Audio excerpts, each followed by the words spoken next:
Сәлем.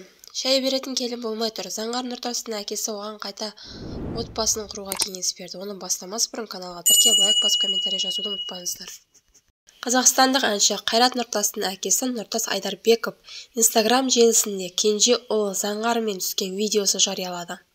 Жуырда ғана ажырасқан Заңғарға әкесі үйге келін әкелуге кеңес берді. Әлеуметтік желіде жарияланған видео әке мен балаға Шымкенттегі Заңғардың пәтерінде дастархан басында отырғанын көруге болады.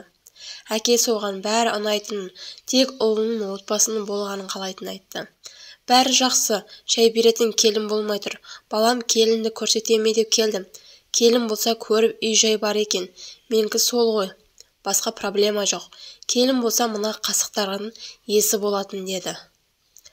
Айдарбековтың видеосын көрген желі қолданушылары Заңғарға тезірек келін әкелуге кеңес берді.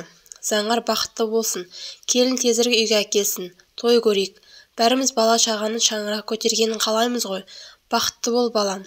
Заңғар тез-тез үйленіп ал деп әртүрлі жазбалар қалдырды. Соңына дейін тыңдағаныңызға рахмет. Лайк басып комментарий жазып каналға тіркелуді ұмытпаңыздар достар.